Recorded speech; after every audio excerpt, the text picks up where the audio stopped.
Hey, what is up? Today I'm going to be doing a tutorial for Sky Factory. So a lot of people seem to have trouble getting their automatic resource gathering going. And I don't want to call it automatic mining, but it essentially is. So what we're going to build is basically this setup here. So what this does is it takes cobblestone from like a cobblestone generator, uses an existing power source, and then it pulverizes the cobblestone into gravel and feeds it into an automatic sieve. That is going to produce broken ore, a lot of flint, some coal, some diamonds, some emeralds, basically everything you're going to need to get started on your Sky Factory world and keep it going. So let's look at all the different components that make this, and then we'll actually go through the process of building one. So we'll start over here with the transfer nodes and transfer pipes. So a little different than showing the actual recipes. I actually want to show you the base components that go into this, because once again, being Sky Factory, you're a little limited on what you have.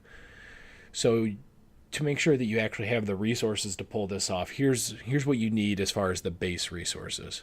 So the transfer pipes, and we'll pull up the recipe for those. You see right there. You're going to need 6 slabs and a redstone. The transfer nodes, a couple stone, chest, redstone, an ender pearl.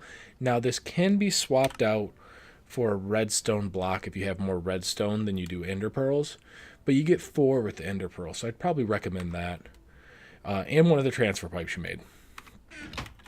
Next, energy conduits. Now there's a lot of different ways to transfer energy, and depending on your setup, you may not even need these, but I find it tends to make things a little easier and cleans up the lines of everything a bit. So these are iron ingots, clay, sand, gravel, redstone. And clay you can get by putting dust in a barrel full of water, and that'll make clay for you. Next, we need a pulverizer. So this is part of the thermal expansion mod. And you see here, piston, a couple flint. This is a machine frame. You can use the basic machine frame, a couple gears, and a redstone reception coil. So once again, here's your base components. Some iron, gold, tin, copper, glass. Should note that the tin and copper, you can use tin and copper from any of the expansions. So like here's the Ex Nihilo. You could also use Tinker's Construct copper. Doesn't make a difference.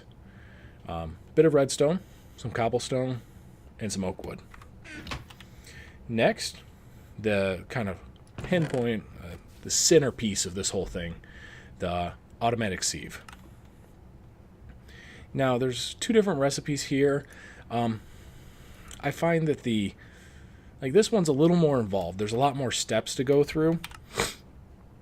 If you have Electrum, that's probably going to be your easiest bet. And you can make Electrum by putting your gold and silver into a pulverizer. So you can get the dust and turn that into Electrum. And then you also need a bit of Invar, which Invar is iron and nickel or ferrous ingots. And finally, you're going to need a couple barrels. You can get away with just one, but it doesn't hurt to have a couple. You can kind of change the process around a bit. So here's everything we need. So we're just going to grab this, and over here, we'll make sure that it stays noon. We already have our cobblestone generator set up. This has a world interaction node, so it's pulling out cobblestone. And this is just a creative capacitor. Whatever your energy source is, whether it's a lava generator or whatever, that's what you'll hook into. So let's see how we'll do this. First thing that we want to do is set down our pulverizer. Now, I usually like to place it about like that, and the direction it's facing does matter a little bit. So you have this configuration here, and these are the different sides. Blue is your input, red's your primary output, and yellow is actually your secondary output. I like to put yellow on the top, and since we have it placed like this, our right is going to be our input. So you can see cobblestone starts flowing right in. We'll leave left as the output, and you don't need to clear these out, but we can. I'm going to stick a barrel on top. We'll talk about why that needs to be there in a moment. Then we can slap our automatic sieve right next to it. Now we don't need anything in between them. The pulverizer will push items directly into the sieve. And then we need to power all these. Oh, I did not get power cables. So we'll grab those.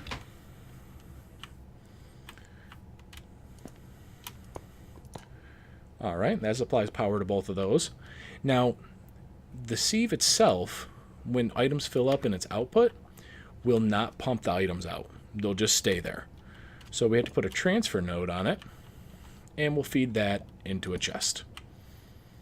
So if we flick this on, let's see what happens. You'll see our pulverizer's running. It's going to start producing gravel.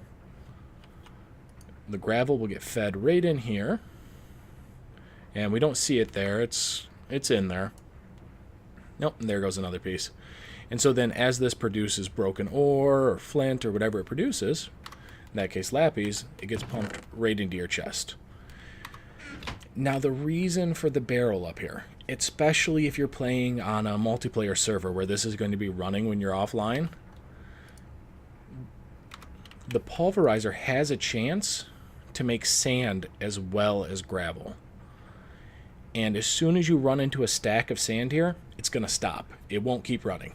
So you have to make sure that when you're pumping out your gravel, you're also letting your sand get pushed into this barrel. And so if this runs for a couple minutes, you'll actually see the sand will start to get piped up there. It's only a % chance, so it doesn't happen right away. And if you're on a single player server where you can monitor this, probably not a worry, but for how cheap a barrel is, it's pretty much worth doing. And so there you go. I mean, it's a real simple setup, straight in line. And with this, you're going to be, you're going to be producing all your ore, all your items that you're going to need to get your Sky Factory world going. So if you enjoyed this tutorial and you want to see more, click the subscribe button below. Don't forget to like the video, and I'll catch you for the next tutorial.